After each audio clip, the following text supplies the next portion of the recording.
constitutional rights that people have. The 13th Amendment black folks had because they were slaves. In the 14th Amendment, they became citizens, and the 15th Amendment allowed them the right to vote. And now, when we talk about voting, this is where it's needed. People like your, 20 seconds out. People in your situation.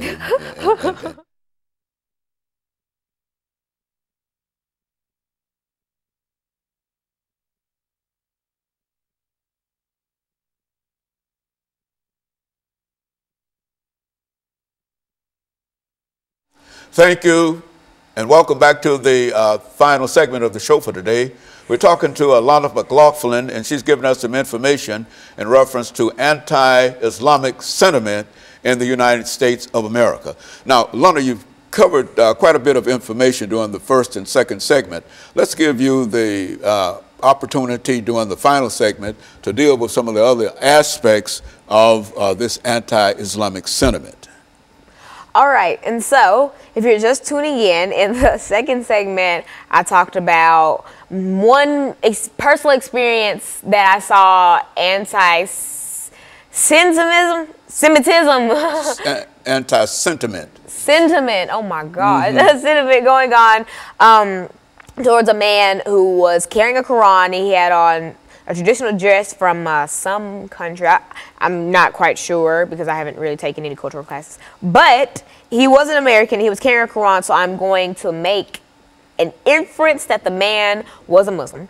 And so we were kind of okay, I was in Washington, D.C., so I was at John F. Kennedy Airport, and I was trying to go to Nashville. And so I was going through TSA, and he was behind me. And so I got all my stuff packed. I put it in the little cubbies. They put it through. I got my stuff back. It was over with. And I was waiting on the chaperones that I was with to accompany me onto the flight and all that. So I kind of sat down, and I was observing what else was going on at the airport. And I saw TSA kind of giving the man who was behind me a hard time. Like, for instance, what they would do, like, this is his Quran. They would open it and just, like, kind of manhandle it, trying to see if there was anything in there, and they were shaking it. Like, it was, and it didn't look in too great a condition, so it looked like it could have snapped like that. And it was just, they were doing so much extra, and that really just made my blood boil, because at that time there wasn't anything I can do, because I couldn't go up there, because once you go through TSA, I couldn't go straight, because as he was coming through it, I couldn't go through that line, and everything was too busy, so I couldn't really do anything about it except, tell the chaperones I was with, and even they expressed their own disgust about it. And that just really made me think, wow, like that's something that happens so often, but it's never reported on websites, etc. But let that have been any other race getting racially profiled, I promise you it would have been everywhere. If that was me and they were double checking my stuff and asking me stupid stuff like, do I live in Chicago, or do I have a father, and stupid stereotypical things like that, trust me, it would have been on News Channel 5 like that, or on Fox 17. So you find that this is quite prevalent. It's quite prevalent in terms of the denial in a real sense of people's constitutional rights, citizenship rights and whatnot. Is that what you're saying here? It is, and that's why I feel like there are certain political candidates who do not encourage equality. I'm not going to go into name dropping or anything, but there are certain candidates that do not support equality, and I feel like, right now, the two top candidates are Donald Trump and Hillary Clinton, and that's just, you just really can't fight that. And I feel like, since I'm not old enough to vote, I'm just watching this unfold, and I'm not making any certain choice because my opinion wouldn't really be taken for anything because I can't vote. But I'm watching this unfold, and I'm listening to both of their speeches and all the things that they promised to do with America. And I'm just sitting here thinking, like, wow, one of these candidates really wants an America that's built around him and people who are like him, that 1%.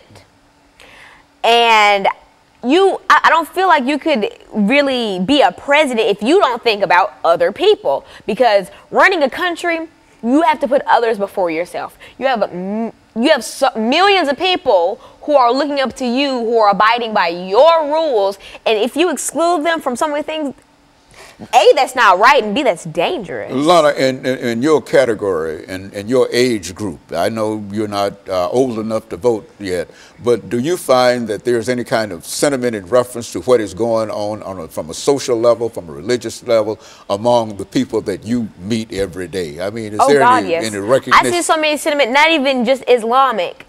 I see so much sentiment towards me going to school from my peers, because I was blessed with a brain and I've put my brain to use. So I'm in a lot of extracurricular activities that are academic based. So I've been called things like, I've been told things like, I don't want to be black because all I do is hang around white kids and I'm so white and things like that. But the last time I checked, I don't look that white. So you think that in a real sense that there's quite a bit of really racism in a real sense among people of your age, and what are you doing to try to change that in order to make the world that we live in a better world? What are you doing, and what do you find that some of your peers can do? You know, first of all, what I personally do is I don't feed into it. I'm not going to fight some ignorant child who comes up to me spurring and spitting out a bunch of racial slurs towards me, because that's not going to do anything but end in a fight, and that's just not what I'm about to do. First of all, I'll calmly ask them, why do you feel the way that you feel about that?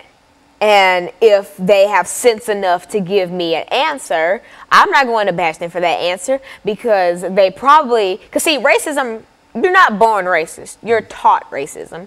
If they're saying all that to me, they probably grew up or in a household or a neighborhood where things like that were just common core.